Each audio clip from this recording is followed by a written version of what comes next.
Olá, boa noite a todos, jovens de toda a Diocese e todos os que nos acompanham. Bem-vindos a este serão Get Ready. Antes de mais, gostava de vos apresentar aqui a minha parceira que comigo vai moderar este serão. Temos aqui convosco a Margarida Patrocínio, voluntária missionária dos Leigos para o Desenvolvimento, atualmente na missão da Caparica Pragal. A Margarida é formada em Comunicação Social, é também catequista e uma missionária multidotada. E é com o seu generoso coração que hoje também nos vai trazer a todos uma grande vontade de ir em missão. Muito obrigada, Rui. Olá, boa noite a todos. Eu, como Margarida, vou apresentar-vos o Rui. O Rui Lourenço Teixeira é médico, faz parte da equipa de formação da Pastoral Juvenil da Diocese de Setúbal, é dirigente do CNE, foi também missionário em Moçambique, já há uns anos atrás. Participou no pré-sino dos jovens em Roma com o Papa Francisco e é um rapaz muito cortês, toca piano e fala francês. Bom, vamos então continuar em português. E vamos iniciar este momento de encontro com os jovens com o tema Levanta-te e vai em missão, partindo assim de uma breve explicação do que será este momento.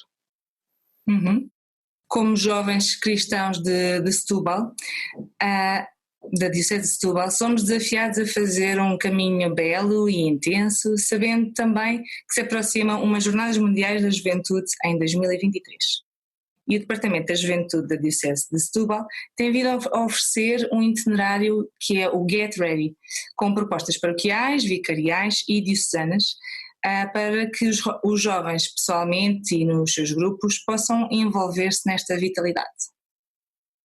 Este itinerário, Get Ready, é um itinerário diocesano juvenil e é um convite para nos prepararmos todos para algo grande, para nos prepararmos desde dentro, na partilha de vida com os outros, para descobrirmos os sinais que nos inquietam, para percebermos a grandeza interior, a riqueza dos dons que recebemos.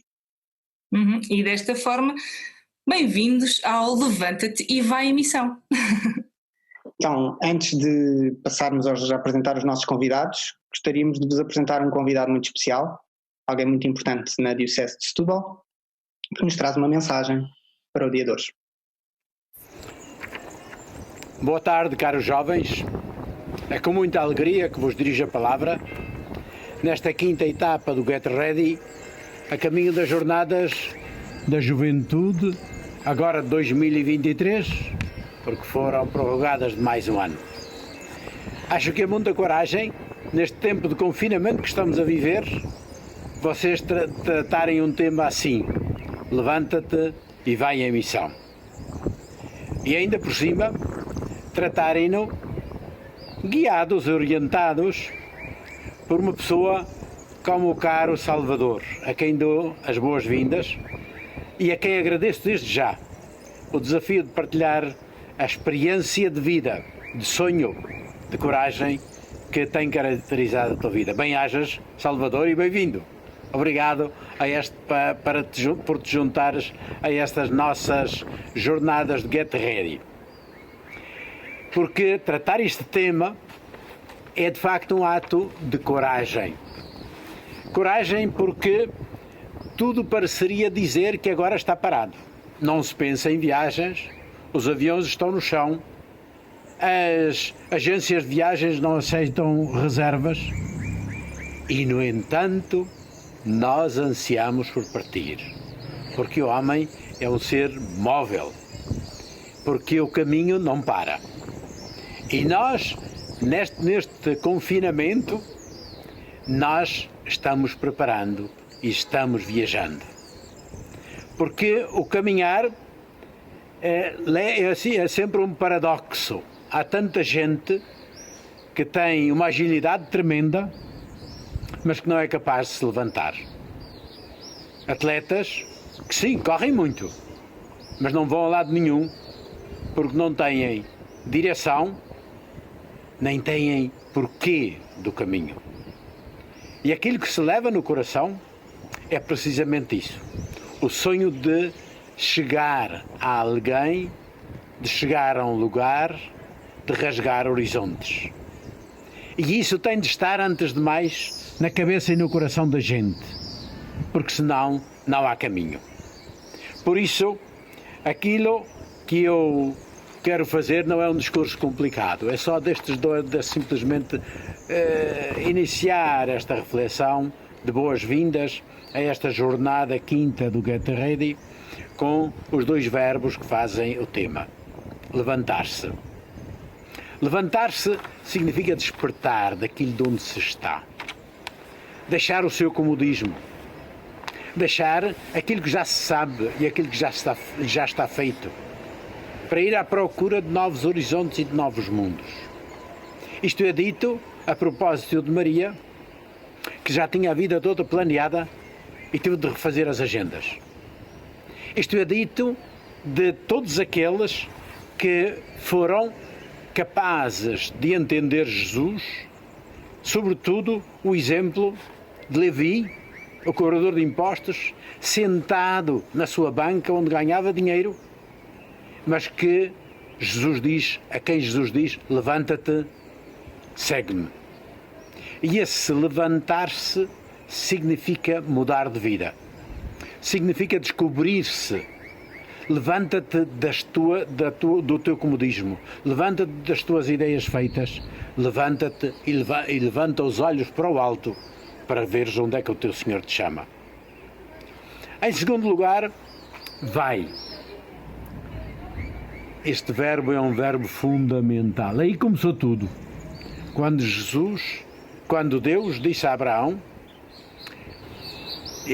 o levanta-te está subentendido, mas quando lhe disse parte, vai para a terra que te indicar.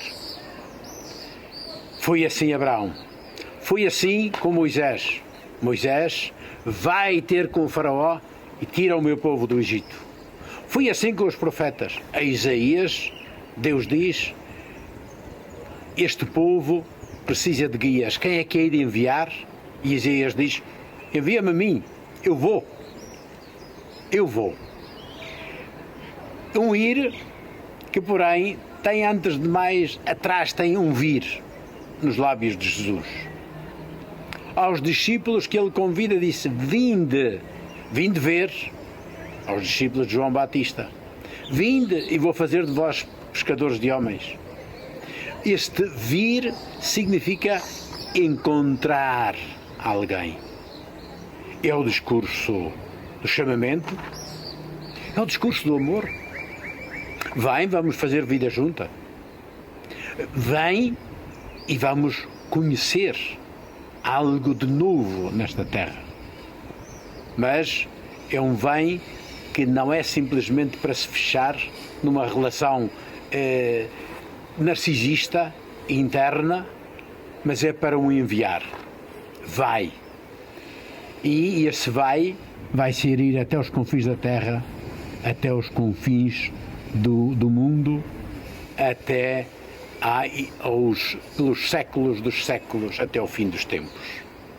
É esse caminho que Deus nos traz, um caminho de rasgar horizontes, que enche a nossa vida e que nos chama para que nós possamos sempre ter um sonho à nossa frente que nos conduz, sem os quais, voltando à palavra original, se não tivermos um bom guia e se não tivermos um ideal que nos chama, não há caminho. Podemos ter grandes energias, mas não temos para onde ir, porque não sabemos o caminho.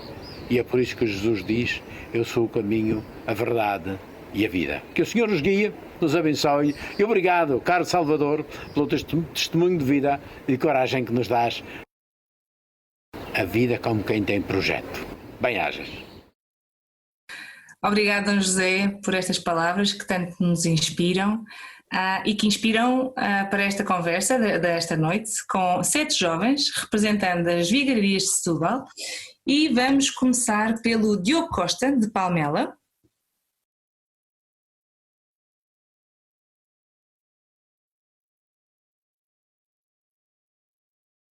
Pela Margarida Rosa, do Montijo. Olá, o Alexandre Ramiro, da Caparica. Noemi Azul, do Barreiro. O André Joaquim do Seixal. A Gabriela Godinho, da Almada. E a sétima, que é a Mariana Santana, de Setúbal. Olá, boa noite a todos.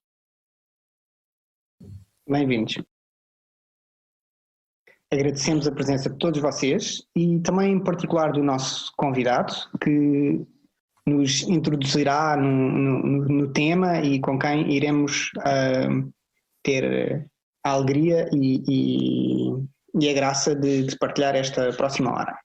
A Marília vai passar a apresentar o nosso convidado. Muito bem, nosso convidado desta noite é de Lisboa, é formado em marketing e publicidade, casado e com 38 anos. Em 2003, com o objetivo de promover a inclusão das pessoas com deficiência e melhorar a sua qualidade de vida, fundou a Associação Salvador, da qual hoje também é presidente.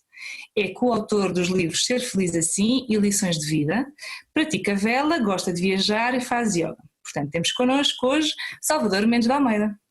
Bem-vindo. Olá, Salvador. Obrigado. Olá a todos, muito obrigado pelo convite, é uma honra poder estar aqui com todos vocês também. Salvador, assim para arrancarmos este serão, que será certamente um bocadinho prolongo, gostava de te lançar uma pergunta. Sim, para a introdução. Se nos podias explicar um pouco como é que é ou como é que tem sido esta tua missão de ser presidente da Associação Salvador e também como é que foi o teu percurso de vida até chegar aqui a esta missão que agora agarras. Olha, eu acho que todos nós na vida nascemos com uma missão. Cabe-nos encontrar momentos e acontecimentos nas nossas vidas que nos permitam descobrir também essa missão. Alguns é mais cedo, outros é mais tarde na nossa vida. Eu, na minha infância, sempre fui um jovem alegre, bem disposto, desportista e sempre cumpridor também dos meus objetivos. Estudante, bom membro de família, desportista, com um bom grupo de amigos. E felizmente também da minha vida nunca tive também, diria, grandes dificuldades que me preocupassem e que me dessem também grandes preocupações. Acontece que aos 16 anos, sem esperar e sem nada que pronunciasse, fiquei numa cadeira de rodas de um momento para o outro. Foi numa noite de verão, como tantas outras, em que adormeci numa moto que não passava dos 45 km/h e fiquei tetraplégico. E, por incrível que pareça, eu acho que essa noite eu lembro-me de pouca coisa, mas acho que quem sofre mais até são os nossos familiares, os meus pais, os meus amigos que me acompanharam do que propriamente eu, que nem me lembro bem, mas que tenho umas visões e a visão que tenho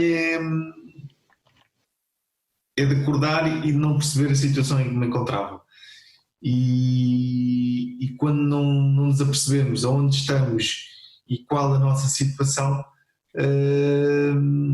temos que nos agarrar a algo superior a nós. Eu não percebia bem. Eu acho que nem tinha a presença quer dizer, já tinha a presença de Deus no meu espírito, mas não a sentia de uma forma consciente. Aos poucos e poucos fui-me adaptando, mas lembro que nos primeiros momentos, nos primeiros meses, até voltar a acordar no hospital, passado um mês da situação mais crítica, de cuidados intensivos, de correr perigo de vida, e deu nessa altura a achar que pronto, estou no hospital, mas rapidamente vou sair e vou voltar a fazer a minha vida como era antes. Não tinha a noção da verdadeira realidade. E só aí no hospital é que começamos também a enfrentar é a realidade e o que é isto de ficar tetraplégico e dependente de todos os outros. Portanto, é um bocadinho este o meu percurso, que só anos mais tarde, depois do acidente e tudo isso, é que também com o percurso também já mais para a frente e com o apoio de toda a família, que foi possível também construir a associação e ter uma atitude mais consciente. Mas a primeira reação é de grande incerteza, de grande desconhecimento e de grande desamparo, que eu acho que todas as famílias que têm pessoas com deficiência e que acontece este tipo de acidentes, acontece, que é normal e é natural as famílias sentirem-se separadas, que não saberem lidar com a situação e, portanto, lá está, é muito importante também a partilha, a união das famílias, o poder ouvir os médicos, o poder reunir-se, o poder procurar informação que também que nos ajude, mas é normal este desamparo inicial, não é? Faz parte do percurso.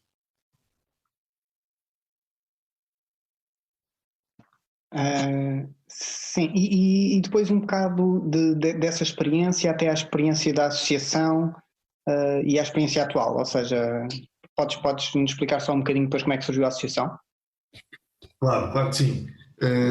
Lógico que quando uma pessoa sofre um acidente como o meu, de ficar tetraplégico e dependente dos outros, a atenção da família e a atenção dos amigos e tudo isso roda muito à nossa volta.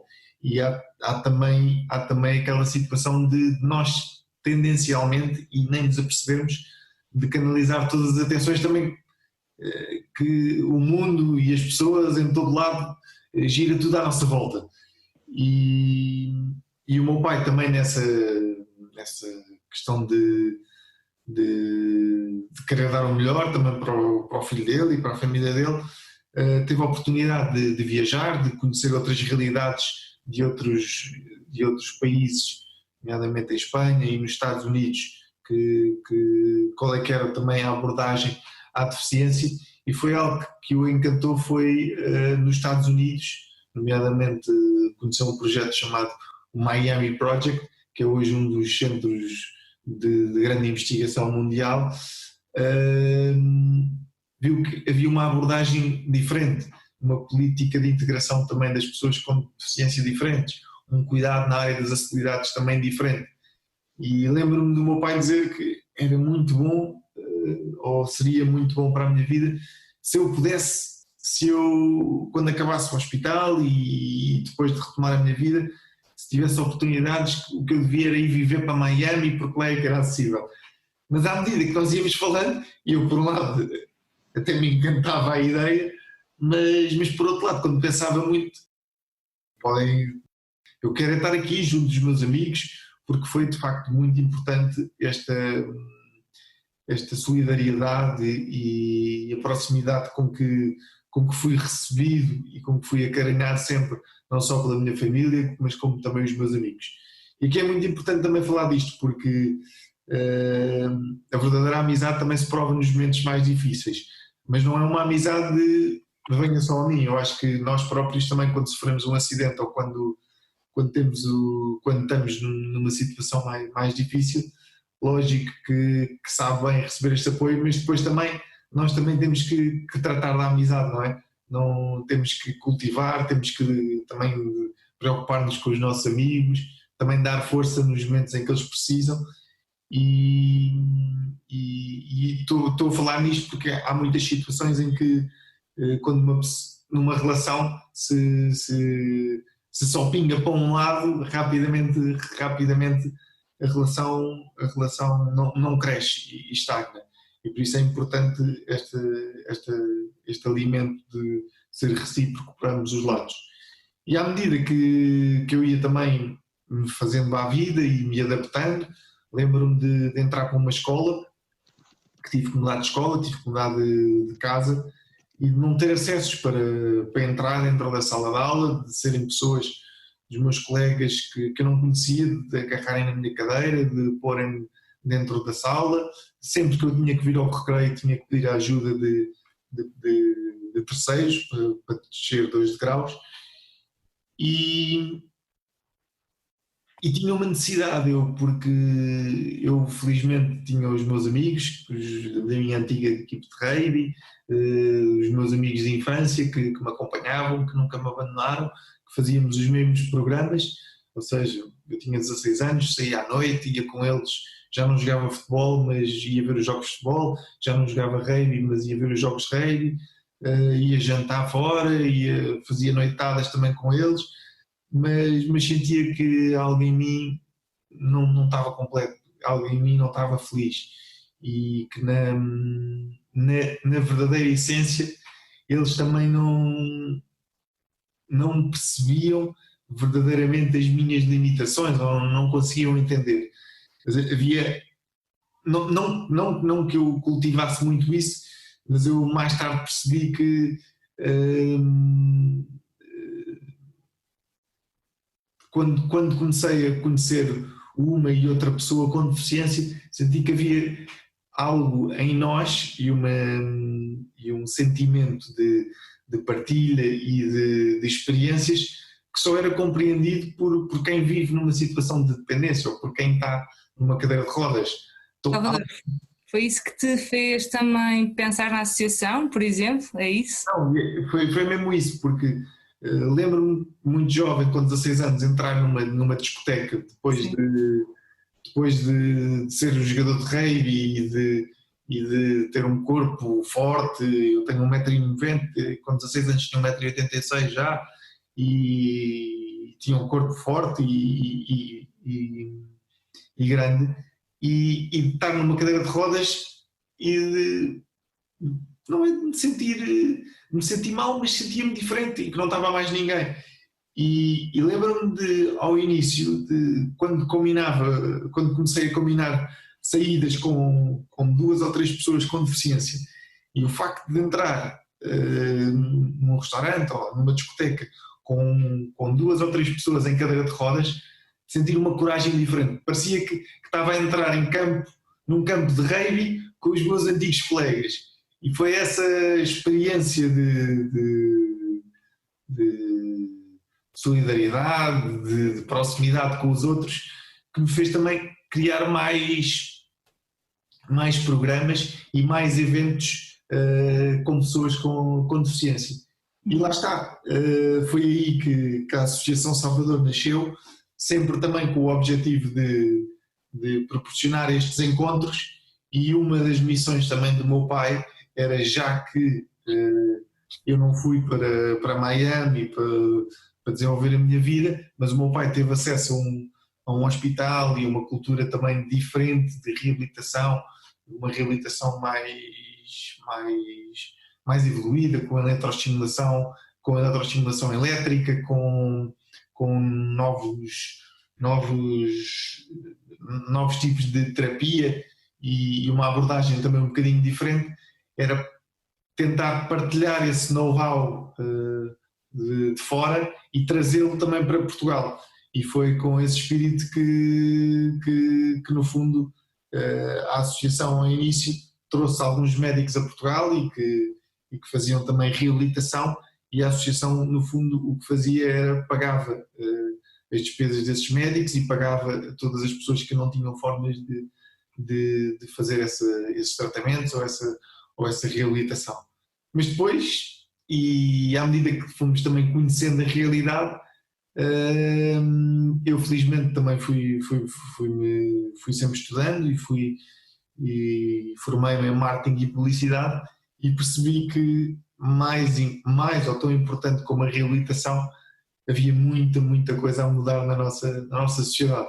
E foi assim que no final do curso fui também aprendendo e fui recolhendo também informações e testemunhos de outras pessoas com deficiência, para depois poder começar, sim, um projeto sólido, um projeto com uma estratégia, um projeto com cabeça, tronco e membros, que pudesse fazer a diferença na nossa sociedade.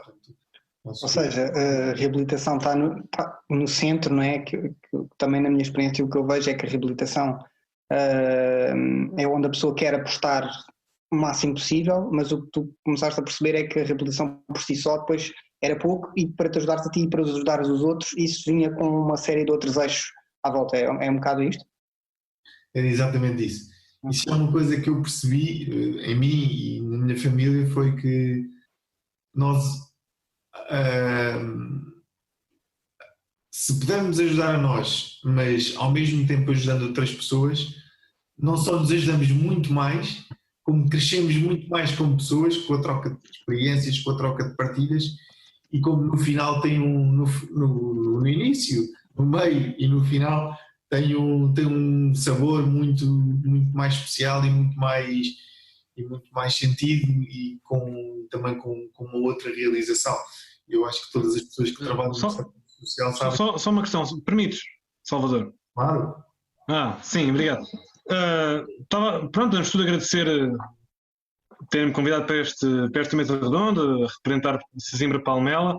Estavas a dizer sobre o trabalho da associação e estava a achar interessante o facto de referir, pronto, a associação foi criada em 2003 e estavas a referir que já muito tinha mudado. Aquilo que eu gostava de perguntar era, desde que não só começaste a trabalhar, pronto, não só nessa parte da reabilitação, mas também com outros eixos para melhorar, de certa forma, a qualidade de vida de outras pessoas com deficiência, que mudanças é que tens visto na sensibilização, por assim dizer, da sociedade para com as pessoas de deficiência, e o que é que nós podemos fazer, pronto, nós, enquanto cidadãos normais, que não estamos tão empenhados em atividades ou em associações, o que é que nós podemos fazer no nosso dia-a-dia para, no nosso contacto com pessoas com essa dificuldade, para melhorar também a sua qualidade de vida? Não sei se está confuso. Não, está ótimo. Ainda hoje vi uma amiga minha e ela pôs um post também que era muito interessante, que era: o que é que uma pessoa não deve fazer quando conhece uma pessoa com deficiência? Exato. E ela ria-se. E então, a primeira coisa que nós não gostamos é, lógico que depende de pessoa para pessoa, mas que é muito mau, é quando mal uma pessoa conhece uma pessoa com deficiência, é dizer: coitadinho, mas ele até é tão bonito. O segundo é perguntar logo: o que é que te aconteceu? Porquê é que estás assim? Lógico que há pessoas que como eu, que não tenho nenhum problema a contar a minha história e dizer, mas numa primeira abordagem, não é? Se eu te visse e te conhecesse: olha, Diogo, estás bom? Sou o Salvador, tu és o Diogo, olha, porquê que tu usas óculos? Se for logo uma abordagem assim muito direta, também não é. E portanto, o que eu aconselho é a todas as pessoas serem o mais naturais possíveis, o mais normal possível, e se por acaso virem que a pessoa está hesitante ou se precisar de alguma ajuda, por acaso há muitas pessoas que às vezes estão na rua e que não conseguem subir um degrau, ou que estão à procura de uma coisa na mochila e que não conseguem tirar, ou eventualmente precisam de uma ajuda para retirar algum objeto, mas sempre perguntar antes, não é? E falar com a pessoa de uma forma natural e o mais direta possível. Isso eu acho que é o principal. Depois, coisas que nós todos, enquanto cidadãos, podemos fazer para melhorar a vida das pessoas com deficiência.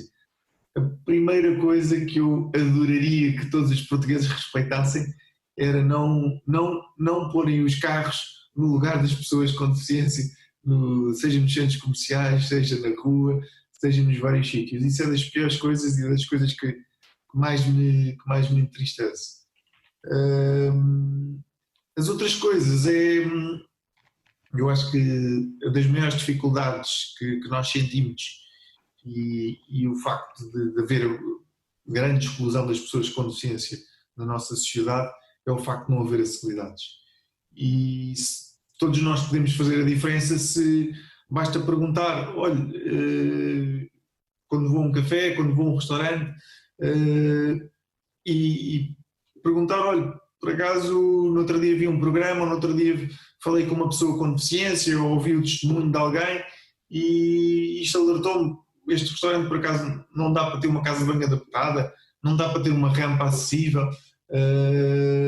No fundo, sensibilizar e passar esta mensagem para a integração de todos nós. Ir confrontando as várias realidades, não é? Mesmo que naquele momento não te esteja a fazer falta confrontar, olha, mas este restaurante é muito bonito, mas realmente falta, já pensou em X? É isso que estás a dizer?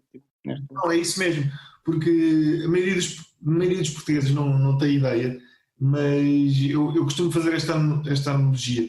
Vocês têm ideia do tamanho do Estádio da Luz. Imaginem o Estádio da Luz cheio, que leva 100.000 pessoas, multipliquem por 10, que chegamos a 1 milhão de pessoas. E agora imaginem isso tudo com pessoas com deficiência, que são cerca de 8 a 10% da população. Portanto, estamos a falar entre 800 a 1 milhão de pessoas, que muitas vezes, que a grande maioria não se vê nas nossas ruas, nas nossas cidades, e não é porque elas não existam, é porque muitas delas não têm condições de sair à rua, não têm condições de andar nas nossas autarquias, nas nossas cidades, não têm hipóteses de andar nos nossos transportes públicos, e muitas delas estão fechadas em casa. E é difícil de mudar, porque nós tínhamos um estudo de 2011, referia que 70% das famílias vive em situações do agregado familiar com rendimentos muito, muito baixos, e portanto fica difícil para além da situação de adaptar uma casa, de fazer face à fisioterapia. São poucas as pessoas que têm carros adaptados, portanto fica difícil também da pessoa fazer face à situação. E, portanto, é muito importante esta sensibilização e esta partilha para que todos nós possamos estar mais incluídos na nossa sociedade. Não é? Salvador, há bocadinho disseste que muitas pessoas, às vezes, quando vêm pessoas com alguma deficiência motora, dizem: coitadinho, é tão bonito, não é? De que forma é que a imagem tem cada vez um papel mais importante no mundo em que vivemos, redes sociais, encontro de pessoas? De que forma é que achas que a imagem de uma pessoa com uma deficiência motora pode trazer alguma dificuldade nas relações em geral e nas relações amorosas, de casamento, matrimónio? Que dicas tens a dar aos nossos jovens que possam estar numa situação semelhante à tua? Acho que cada um de nós tem que ser como é. Não é a deficiência que vai ditar o nosso espírito, que vai ditar a nossa maneira de ser. Ou seja, eu por me ter tornado uma pessoa com deficiência, não mudei as minhas características, não mudei a minha forma de ser, acho que a pessoa tem que valer pelo aquilo que é. E obviamente tentar ser melhor, não é? E desenvolver outras capacidades. Eu quando tive o acidente era muito jovem e portanto tive a oportunidade de desenvolver melhor a persistência, a resiliência, a humildade, a capacidade de trabalhar, a capacidade também de não desistir. E, portanto, a humildade, a capacidade da humildade também é uma questão muito essencial. De nos tornarmos também humildes, de nos tornarmos também mais próximos, de sabermos escutar também as outras pessoas, acho que é muito importante. Mas se há um conselho que eu posso dar é que sejam eles próprios, que tenham o cuidado também de se reunir também de pessoas certas, sejam familiares, sejam amigos, e sobretudo que tratem bem das relações deles e que se lembrem que as relações funcionam sempre de forma recíproca, não pode ser só para um lado, e portanto é muito importante nós cultivarmos isso e cultivarmos também a nossa proximidade. E depois, obviamente que se queremos também ter uma vida ativa e participativa e queremos também marcar a diferença e ser felizes, lutar pela nossa felicidade e, portanto, encontrar também aquilo que nos faz feliz e lutar sabendo sempre que nada se faz sem espírito de sacrifício e nada se faz sem muita luta e sem muito empenho, não é? Uhum. Salvador, ainda dentro dessa linha de como as pessoas olham para ti, vi uma vez numa entrevista que tu deste que tu disseste uma frase mais ou menos assim, que mais importante que a forma como nos olham é a forma como nós nos olhamos. Por isso eu pergunto-te, como é que tu olhas para ti? Tu olhas para ti como um exemplo ou uma referência para outras pessoas com o mesmo problema que tu? Achas que a tua missão é ser testemunho, ser um exemplo para as outras pessoas? Eu acho que mais do que a forma como eu me olho, é a forma como eu me sinto.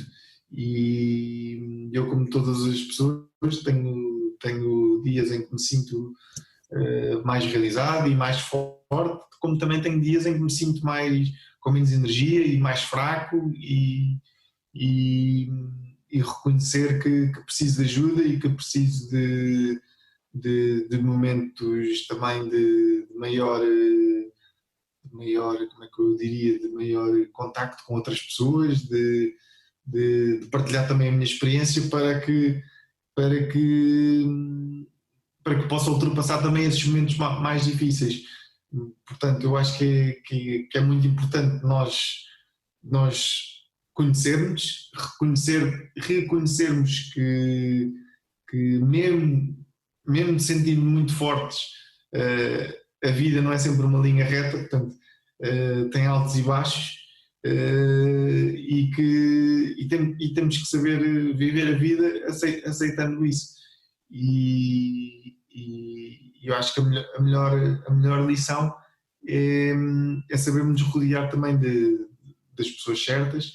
E eu também, ao longo da minha vida, acho que algo que me deu sempre um significado muito especial e que me deu sempre uma energia extra e um conforto, e um maior conforto e uma maior segurança, é o facto de ter tido uma educação católica.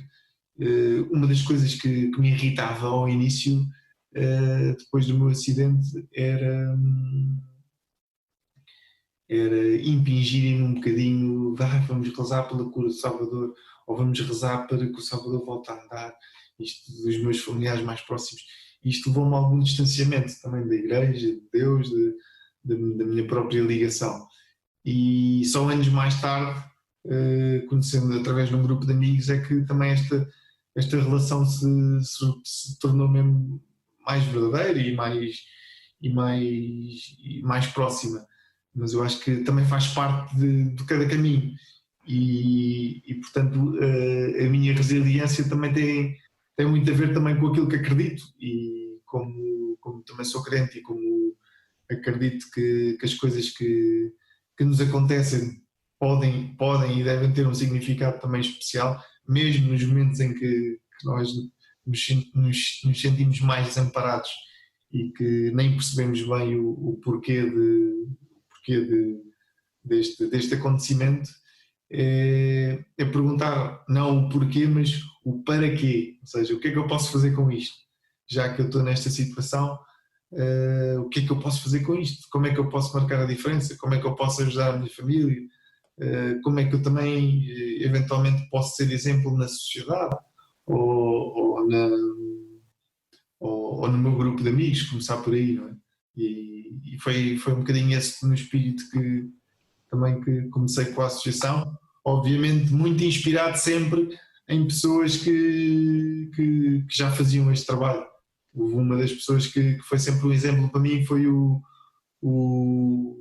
ex-ator, o super-homem, o Christopher Reeve, que ficou também numa situação semelhante à minha, só que não mexia nem braços, nem pernas, nem pescoço, e tinha um ventilador que o ajudava a respirar.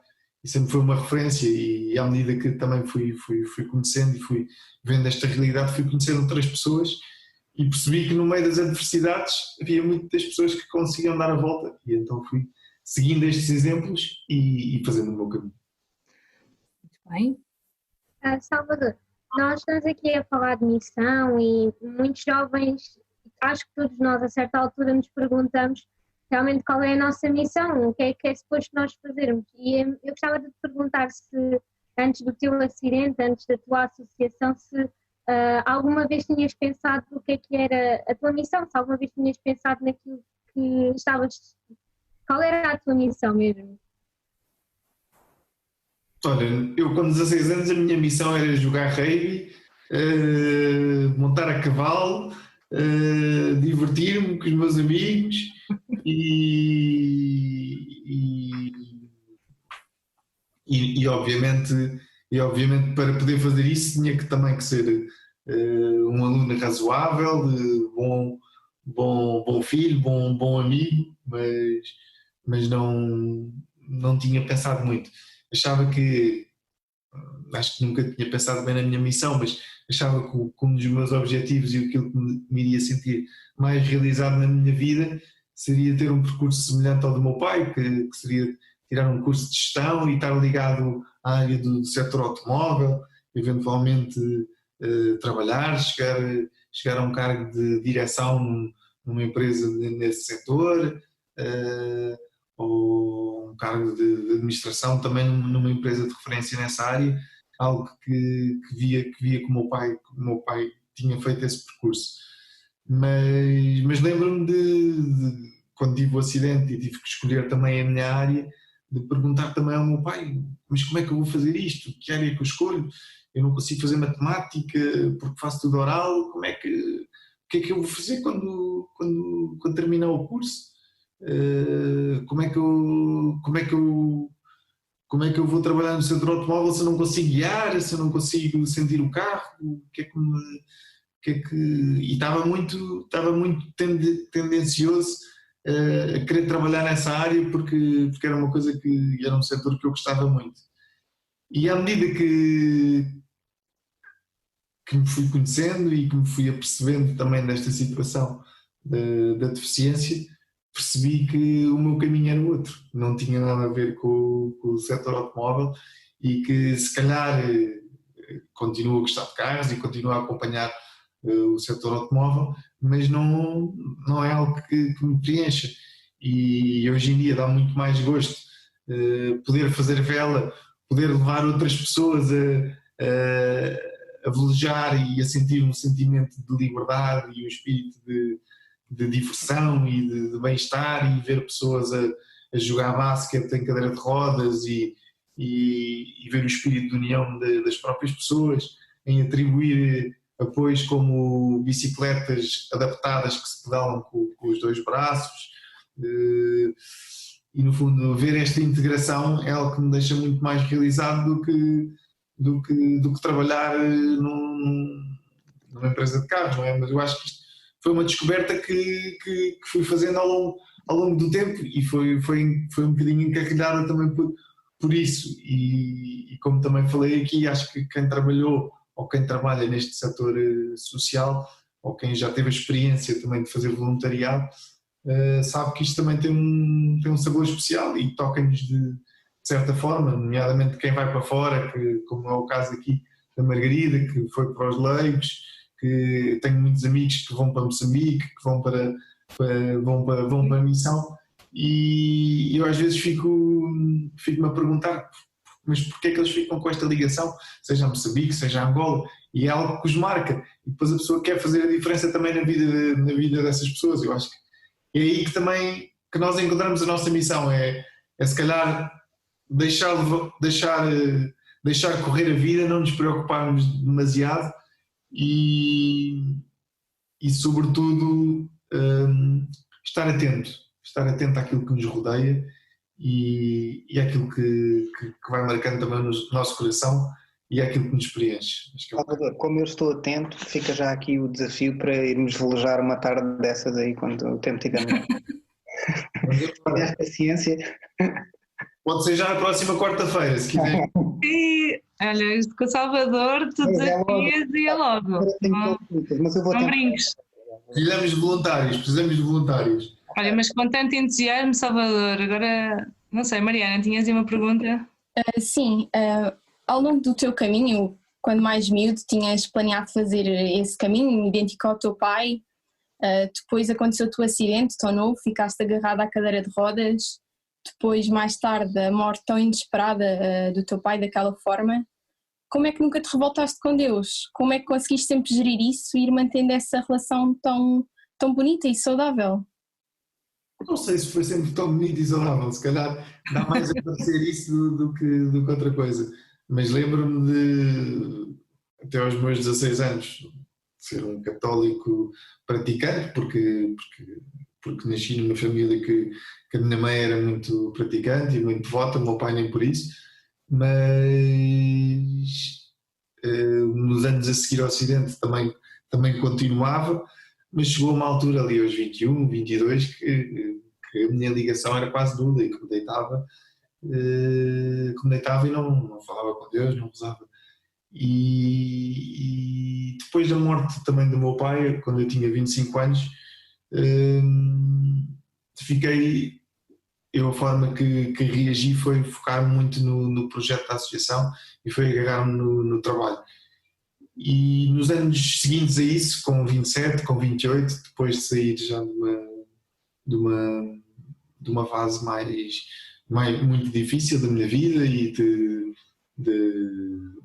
grande perda que tinha tido, de perceber que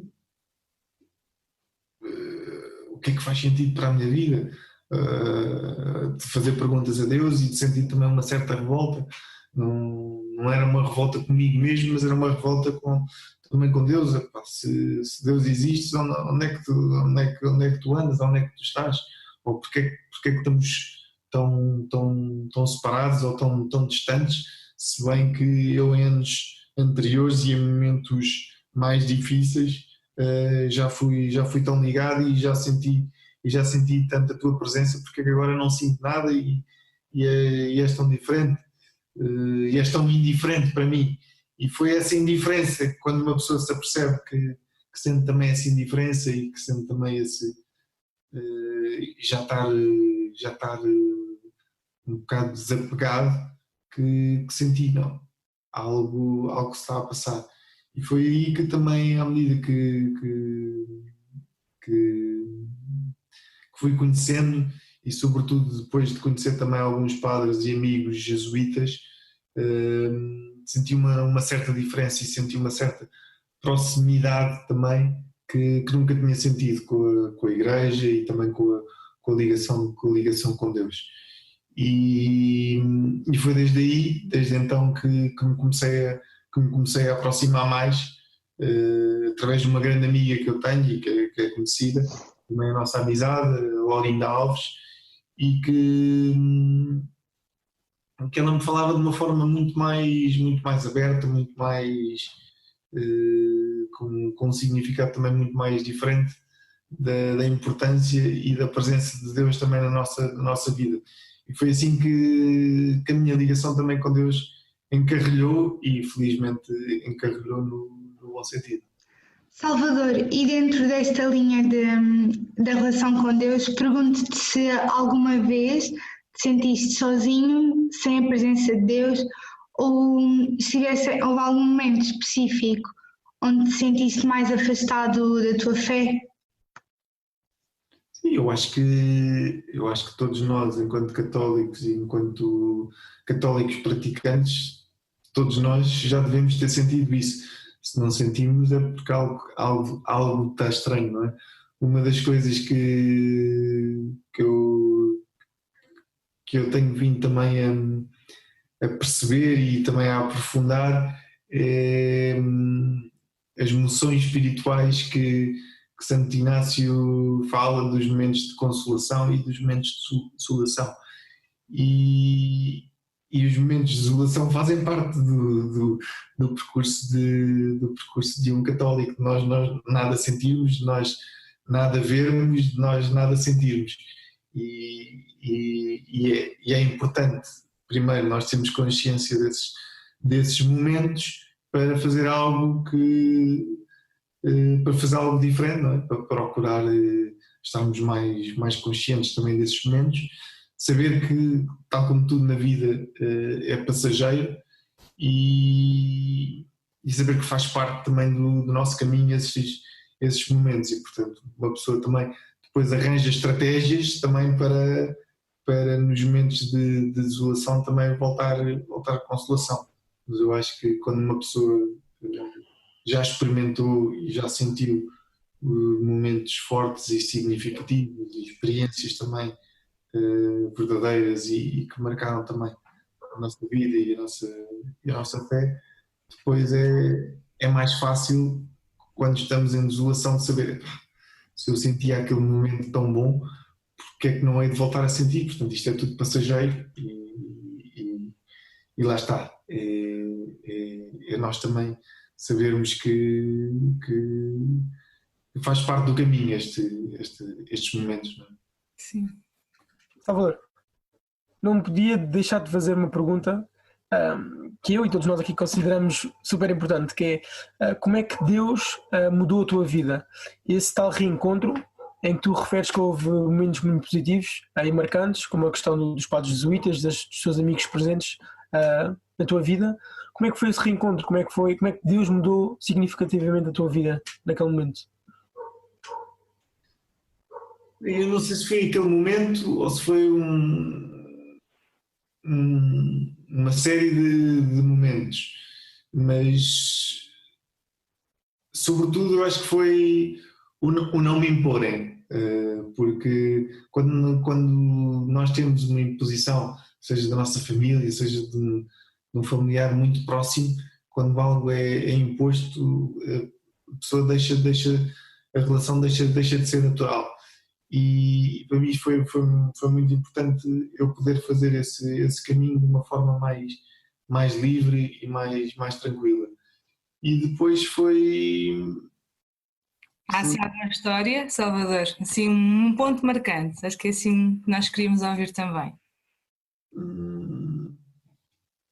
Acho que uma das pessoas que marcou este caminho foram sempre as missas do Padre Nuno Tovar de Lemos, que é assim uma pessoa ultra e mega inspiradora e que falava de uma simplicidade e com uma naturalidade que me cativou e que me marcou imenso, ao ponto de eu ter amigos, pronto, católicos que faziam exercícios espirituais e que eu os achava uns tontos e uns malucos por fazerem isso, e que me cultivava também, mas que começou-me a cultivar um certo, como é que eu ia dizer, uma certa curiosidade e um certo respeito e algum entendimento também por isso. E depois, à medida que fui falando também, lá está, a conversa também em conversas também com a minha grande amiga Lorina Alves, também foi algo que me puxou. Mas, obviamente, que uma das coisas que marcou também sempre a minha vida foi ter tido uma educação católica pela minha mãe, pela minha avó, pela minha família. E eu acho que isso também ajudou e encarrilhou também o meu caminho. Mas o verdadeiro clique deu-se mais tarde. Deu-se quando comecei também a ouvir com mais atenção os padres jesuítas, ou a sentir Deus de uma forma também mais presente, e porque mesmo nos momentos em que eu me sentia mais afastado, naquelas alturas mais difíceis, ou que tinha dias mais chatos, ou que eu estava mais deprimido e mais chateado, eu recorria sempre a Deus, e portanto isso para mim já era um sinal, não é? Desculpa interromper, Salvador, mas por acaso gostei muito quando falas aí do Padre Nuno Tovar Lemos. Também já tive a oportunidade uma vez de estar com ele na nossa paróquia. Convidámos-lo para, não sei se sabem o que é uma missa explicada ou missa explicativa. É essencialmente uma atividade onde a missa tem várias pausas e o padre vai explicando. Então convidámos o Padre Nuno Tovar de Lemos, cantámos as suas músicas no fim, ele gostou muito. Foi um bom momento de privação, e por acaso estava a pensar, porque acho também que é muito importante termos às vezes estas pessoas. Claro que o Papa Francisco agora diz muitas frases boas e tem muitos ensinamentos para os jovens e não só, mas também há outras pessoas, como por exemplo o Cardeal Florentino Mendonça, também tem bons livros que os jovens podem ler. e tudo isto acho que também faz parte de construir o nosso interior e a nossa relação com Deus. Então estava a pensar, gostava de te perguntar assim de uma forma um bocado mais lata, como é que esta tua missão interior e esta tua relação com Deus afeta a tua missão exterior de ajuda física na tua associação às outras pessoas? A minha relação com Deus dá o alimento, não é? Dá o alimento, dá a força quando ela está menos visível e menos presente, e alimenta também o sentido de compromisso. E sobretudo também me dá a humildade de, mesmo sendo meu fundador e ter uma associação com o meu nome, porque o meu pai assim o entendeu e me deu ânimo e força também para fazê-lo assim. Eu na altura não entendia bem o verdadeiro significado, mas a relação com Deus dá coragem, dá esperança e sobretudo também nos ensina que para fazermos algo, e algo que também marca a diferença, o setor social também me ensinou, porque é muito importante nós trabalharmos em equipa e sabermos que para fazer coisas que marquem a diferença temos que ter boas equipas e saber motivá-las e saber se estão todos bem e preocupar e incentivar quando as coisas também estão pior, porque eu acho que ter um bom espírito de grupo e ter uma boa equipa é fundamental também para os nossos projetos poderem avançar. Não é? Salvador, uma questão, se calhar de uma forma mais prática, mas de que forma é que tu alimentas essa tua relação com Deus? Falaste, por exemplo, dos retiros, que pudeste ter o privilégio de estar presente, e algo recente, mas que de forma o teu dia-a-dia e de que forma é que tu tens conseguido alimentar essa relação com Deus? Olha, primeiro fiz uns exercícios espirituais os primeiros há 3 ou 4 anos e hoje em dia tento fazer todos os anos. Depois sentia que também mais importante do que, ou tão importante como ir à missa ao domingo e sentir a palavra de Deus, era importante também conseguir cultivar isso. E hoje em dia há várias formas, não é? Nós temos várias ferramentas, desde o Click to Pray, desde o passo a rezar todos os dias para ouvir uma oração, mas tento pelo menos todas as manhãs ou todas as noites ter alguns momentos também de sozinho, de poder meditar, de poder. Eu sempre também depois do acidente procurei sempre ferramentas que me ajudassem também a estar mais equilibrado e a ser mais completo comigo mesmo, e a importância da meditação também para mim é muito importante. E hoje em dia quando medito também, depois de meditar também procuro sentir de que forma é que eu estou a viver a presença de Deus no meu espírito. E isso depois leva-me a cultivar também uma relação também com Ele. Lógico que nem todos os dias, nem em todos os dias é possível, mas são caminhos que se vão fazendo. E depois em grupos, e falando também com outras pessoas, fui conhecendo um movimento que muitos de vocês também devem conhecer, que é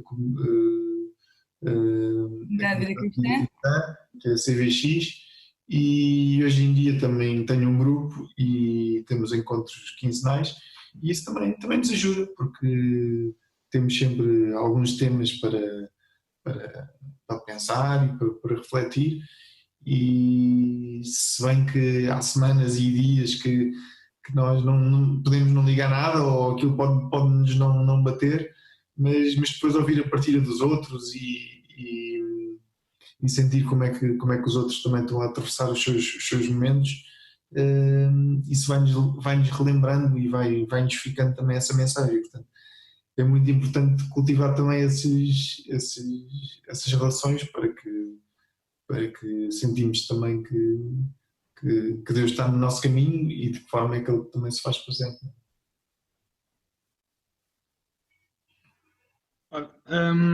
Bom, estive a ouvir atentamente e é muito interessante o facto como há toda esta relação de suporte da família, dos amigos, pronto, dos contactos que fizeste ao longo dos anos e que de certa forma ajudam-nos e ajudam-nos a todos nós a encontrar um sentido e um propósito.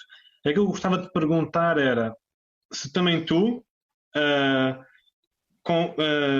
no teu dia-a-dia, dás esse suporte a outras pessoas, em especial a outras pessoas com deficiência. Isto porque tenho, pelo menos a ideia que eu tenho é que a tua experiência de vida e a forma como tens tido o suporte de tantas pessoas também, pelo menos do meu ponto de vista, parece-me que és alguém que também pode dar o suporte e no seu dia-a-dia o teu testemunho dá o suporte e apoia muitas pessoas. Pergunto-me se mais diretamente apoias outras pessoas também com dificuldades. Sim, eu acho que eu ao longo da minha vida fui conhecendo e, como deves calcular, tenho muitos amigos também em cadeira de rodas e uns com deficiências mais graves e com maior dependência, outros mais independentes e vamos nos apoiando mutuamente e obviamente que muitas vezes até para nos momentos mais difíceis para mim, se calhar falo também com aqueles amigos que têm mais dependência do que eu e uma maior dificuldade, mas também alturas em que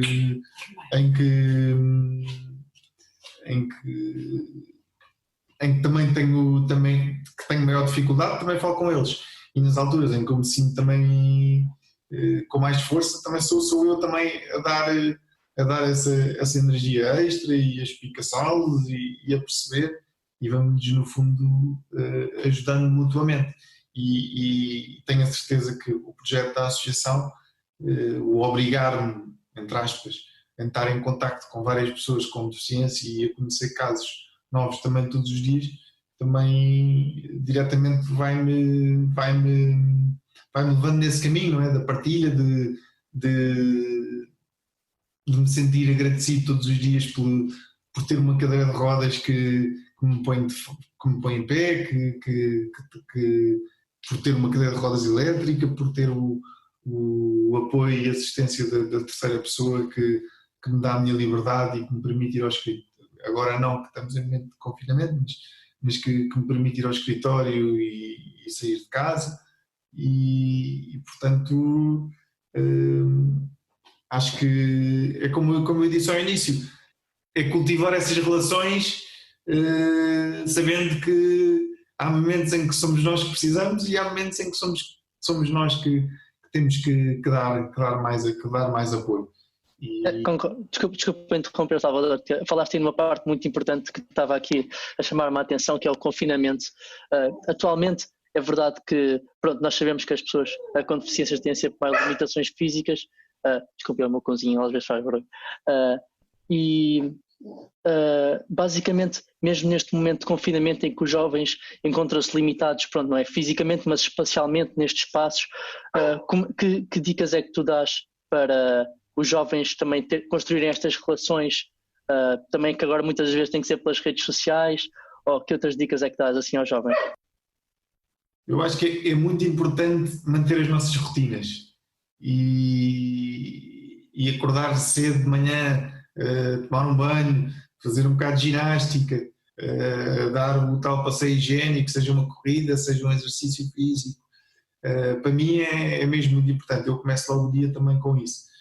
E depois não nos mantermos isolados, mesmo que, pronto, como sabes, vivemos, como todos sabem, estamos a viver uma fase de confinamento, mas a grande maioria das pessoas com deficiência já está habituada a este confinamento há muitos anos. e portanto isto para elas não é nada de novo.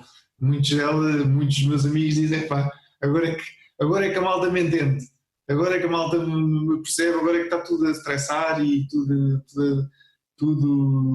com as relações desfeitas em casa, agora é que me entendem e eu estou aqui tranquilo em casa, vou ao meu terraço, apanho o meu solzinho, depois vou trabalhar tranquilamente e isto é o meu dia-a-dia, Salvador. Portanto, achas que então que este tempo assim de confinamento pode ajudar a levantar algumas resoluções para as pessoas com deficiência, ou seja, alguns problemas que as pessoas que não têm deficiência física ou motora atualmente estão em casa, e vamos imaginar, por exemplo, muitos serviços de entrega de comida à casa, muitos desses serviços ao domicílio que também podem ajudar as pessoas com deficiência motora que têm sido levantados, ou seja, têm surgido neste tempo de confinamento. Achas que este tempo pode então ajudar assim a melhorar alguns aspectos assim da sociedade em geral? Eu acho que sim, todas aquelas pessoas que muitas vezes ou não têm ou nunca pararam também por pensar no que é uma situação de confinamento e o que é ter que trabalhar a partir de casa e fazer exercício em casa e estar limitado dentro do seu próprio espaço, do quarto, da sala, da casa de banho, do terraço, do quintal que muitos têm a sorte de ter. Se pensarem bem,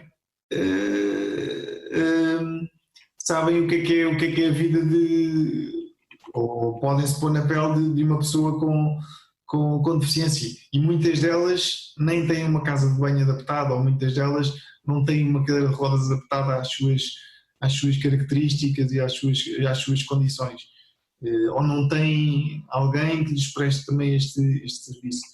E são tudo situações que a Associação Salvador tem apoiado, seja através do projeto de Ação Qualidade de Vida, em que atribuímos apoios para as pessoas, sejam obras em casa, seja formação, seja emprego, mas é muito importante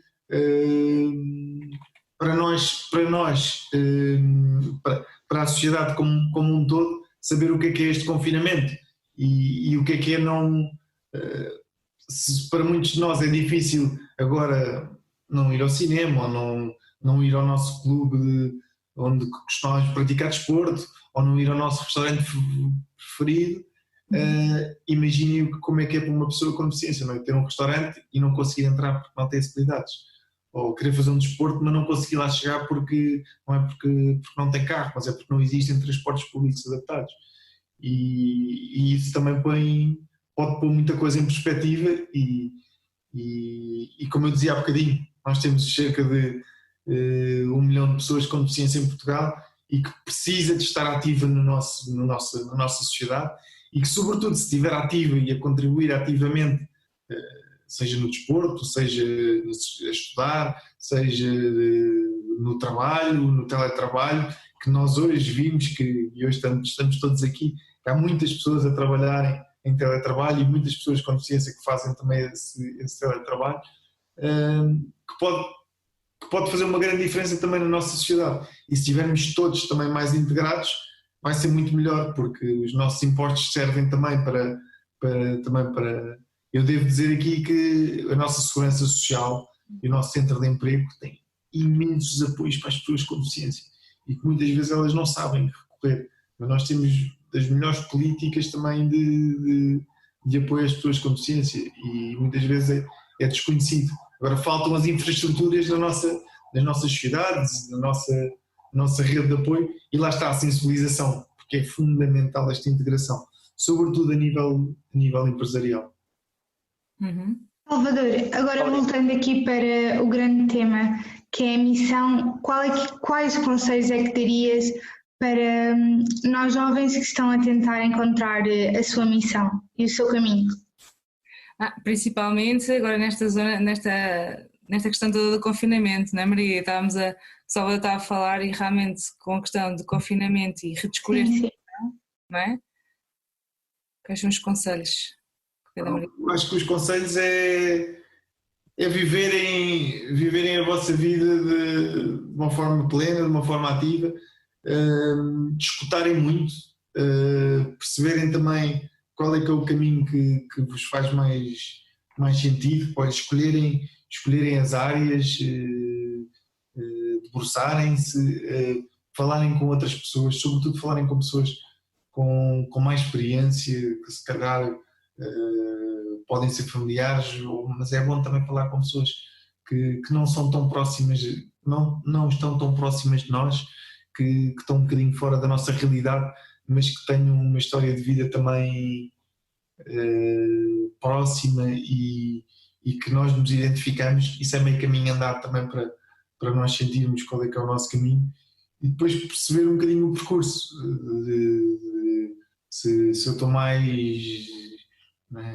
área das humanidades, ou se estou mais na área do desporto, ou se estou mais na área da economia, e traçar, conhecer pessoas, fazer uma lista de quais as pessoas mais inspiradoras que mais me tocaram, quais foram os livros, quais foram os filmes que mais me marcaram também na minha infância e na minha adolescência, e no fundo fazendo também essa lista de pessoas, de referências, partilhar isso com pessoas também mais com mais experiência e cultivarem-se, não é? Porque ao observar um bocadinho a nossa volta e ao observar outros caminhos, nós vamos vendo, depois de escolher essas 5, 6, 7 pessoas, é importante nós percebermos qual é que foram os percursos, que dificuldades é que tiveram, porque nem sempre, em todos os caminhos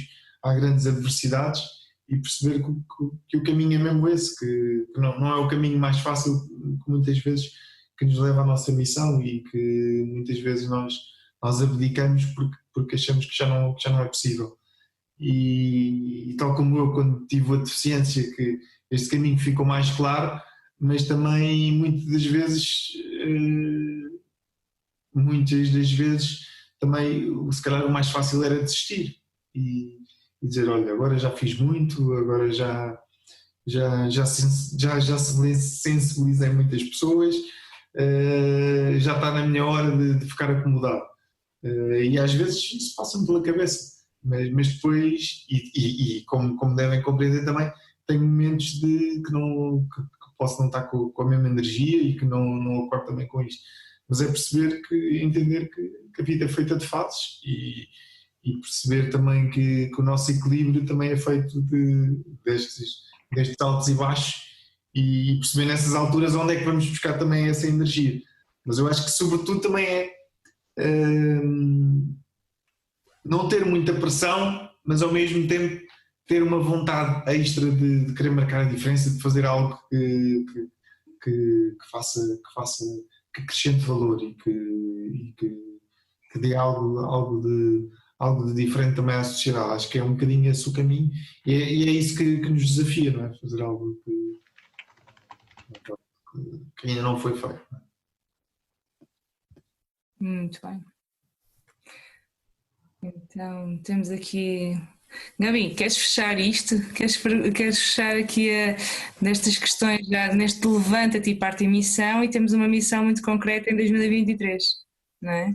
Sim, como sabes, nós estamos a preparar para as Jornadas Mundiais da Juventude em 2023, um grande evento que vai ser para todos nós, não é? E nós queremos que estas sejam umas jornadas que acolham.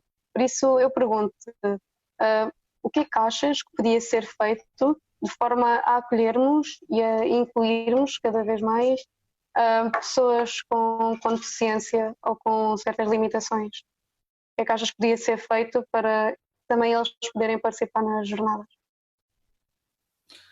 Olha, primeiro que tudo, acho que um dos grandes ensinamentos que eu ao longo da minha vida também fui tendo e fui recolhendo também nestas pessoas que eu falei que me davam mais entusiasmo, sejam padres jesuítas, houve uma pessoa que me marcou muito, que se chama Scott Chesney, e que foi uma pessoa que ficou paraplégica também com 16 anos, cerca de 16 anos, também na mesma idade que eu, e que ele me ensinou. Eu lembro-me no início da associação de perguntar como é que ele cultivava também esse espírito. Eu lembro-me dele falar na importância da gratidão. Nós sermos gratos por aquilo que nos rodeia e por aquilo que que nós temos também à nossa volta. E eu acho que, sobretudo, o ensinamento da gratidão, de podermos acolher em 2023 esse mega projeto é muito importante. E depois, acho que também a participação das pessoas com deficiência também pode ser também um grande desafio. Hoje em dia temos a provedoria dos cidadãos com deficiência que a Igreja também acolheu e que estão a fazer um grande trabalho a nível de saberem quais é que são as igrejas, quais é que são as autarquias que oferecem também condições para que as pessoas com mobilidade reduzida possam ir às igrejas, possam também ter a sua fé e cultivar isso. Acho que isso era uma demonstração também de união e de que acolhemos todos. Acho que poderia ser muito, muito interessante também para o projeto. Não sei se respondi bem, se era bem isto que tu querias. Só acrescentar. Sim, Gabi, diz, Gabi. Não, ia dizer que também era um pouco perceber que talvez coisas físicas, por assim dizer, podiam ser feitas de modo a ajudar. Mas isso é algo para ser discutido mais a fundo. Não é, Rui? Sim, uma das prioridades desta jornada. Eu sou sempre um adepto de dizer que mais do que trazermos grande número de pessoas é tocarmos as pessoas que vêm. Mas uma das grandes prioridades desta jornada para 2023 é de facto trazer pessoas que nunca tiveram a oportunidade de participar em jornada, nomeadamente, por exemplo, pessoas de países de língua oficial portuguesa, países africanos de língua oficial portuguesa que normalmente têm alguma dificuldade em participar em algumas jornadas, não quer dizer que tenham em todas, mas se calhar participam mais no hemisfério sul e aqui poderão participar também dada a proximidade que temos. E depois também esta questão das pessoas com limitações físicas em particular, e é algo que está mesmo na estrutura da jornada muito visto com muito acarinhado. E portanto, Salvador, por favor, mantém-te disponível para colaborar nesta senda. Sim. Temos um belo exemplo do que aconteceu na jornada em 2019, de um grupo de amigos que elevou a cadeira de uma pessoa com deficiência no ar, no momento em que o Papa Francisco passava, e o Papa Francisco na rua vai se virando de um lado para o outro, e quando se virou para esse lado esquerdo, o rapaz tinha acabado de ser elevado pelos amigos na cadeira de rodas, e foi um momento marcante para quem estava a viver as jornadas e quem esteve a viver nas suas casas, não é? E portanto é aqui um exemplo que nós podemos ter de tornar tudo acessível nestas jornadas de 2023. E mais do que tornar acessível em termos de espaços, que isso preocupa-se a organização, mas nós, nos nossos corações e nossa disponibilidade, com todos os conselhos que o Salvador nos teve a dar, podemos também estar disponíveis, não é? Para saber acolher todos. Eu acho que o mais importante, com ou sem deficiência, é acolher o nosso espírito. Às vezes podem ser as pessoas com deficiência que precisam de mais apoio e de mais auxílio, porque visualmente nós achamos isso, porque é mais limitado, mas depois também, e a experiência de mais de 20 anos em cadeira de rodas também me diz isso, que às vezes há muitas pessoas que não têm fisicamente nenhum problema, mas que precisam também de muita ajuda também espiritual, e isso pode ser por variedíssimas razões, não é?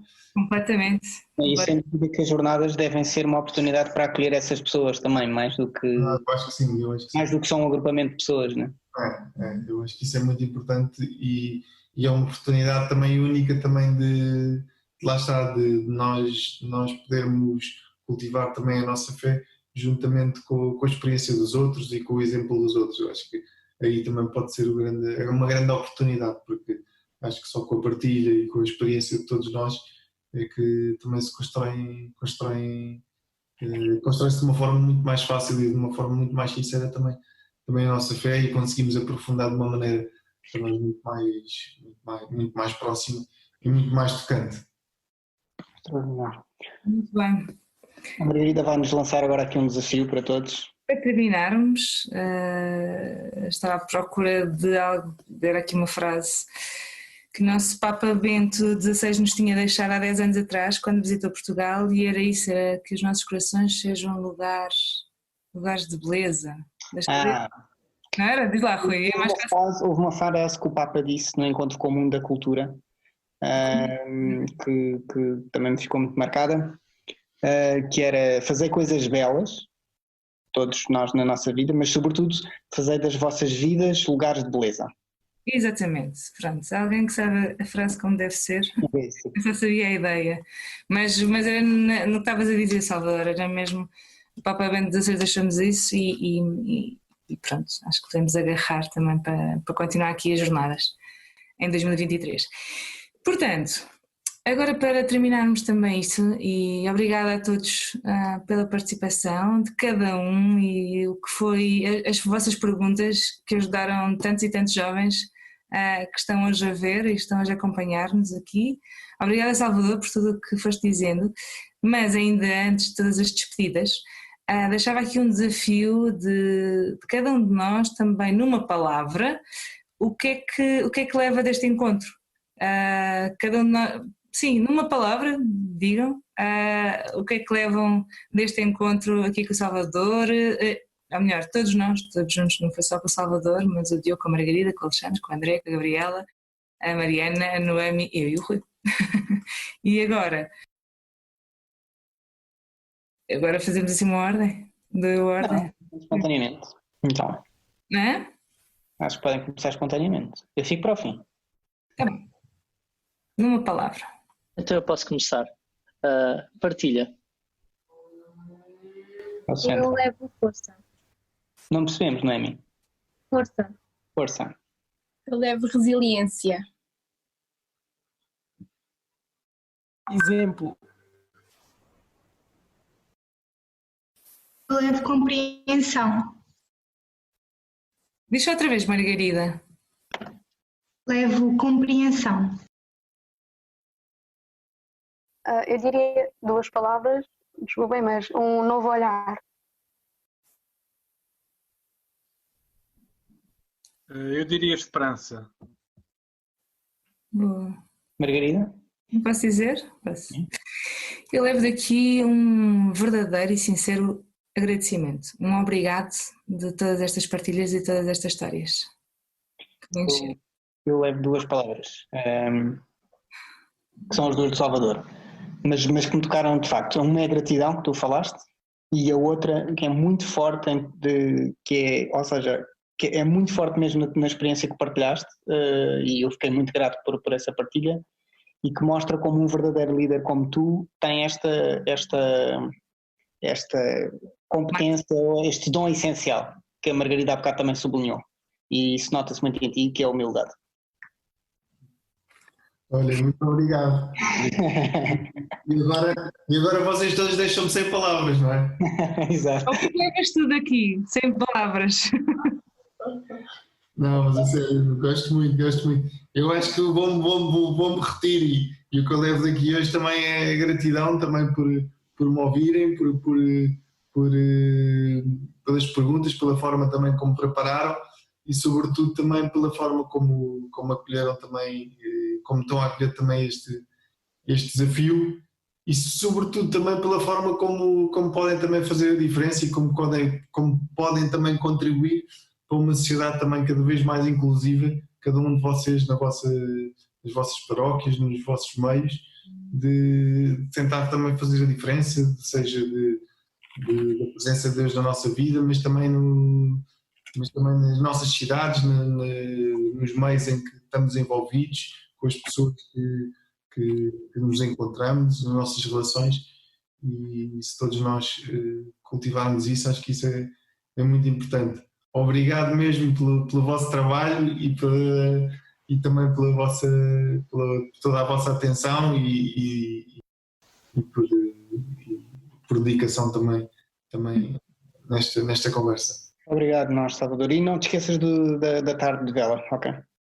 Eu depois digo alguma coisa. Não, mas a Margarida também tem que vir. Obrigada. Eu sei que bom te lembrares de mim sempre, Salvador. Vamos embora, não, mas quando quiserem. Ótimo. Olha, uma quarta-feira de manhã nós temos todas as quartas-feiras das 9 à 1 ali na Associação Naval de Lisboa a fazer vela. Ótimo. Há algumas que não dá, mas agora neste tempo de confinamento, em princípio vamos começar na próxima quarta, mas ainda são com poucas pessoas, porque assim o tempo diz, mas quando quiseres, aparece. Combinamos. Também não te safas das jornadas. O quê? Também não te safas das jornadas. Claro. Não, estás dentro. Obrigado a todos. Obrigado. Obrigada a nós. Obrigado, Salvador. Todos estarem presentes. Vamos encerrar isto, Rui, da melhor maneira, agradecendo a participação de cada um, que tem que ser, mais uma vez, às vezes que sejam precisas vos agradecer, porque foram impecáveis com as vossas intervenções ao Salvador e ajudaram imenso. Salvador, obrigada também. Rui, assim nos despedimos para uma próxima edição, quem sabe? Da próxima vez, certamente, não em cada um na sua casa, mas todos pessoalmente, espero eu. Claro que sim. E portanto, no fim disto tudo, para terminar, o desafio que agora fazemos é cada um dos jovens que está na sua casa, que está a assistir isto, que também se sinta chamado a levantar-se e ir em missão. E encontrar a sua missão e, portanto, e também preparar-se, get ready para as Jornadas Mundiais da Juventude em 2023. Uma boa noite a todos. Obrigada. Estamos juntos. Obrigado. Obrigado a todos. Boa noite. Obrigado, Salvador. Boa noite. Obrigada. Obrigada. Obrigado e boa noite a todos vós.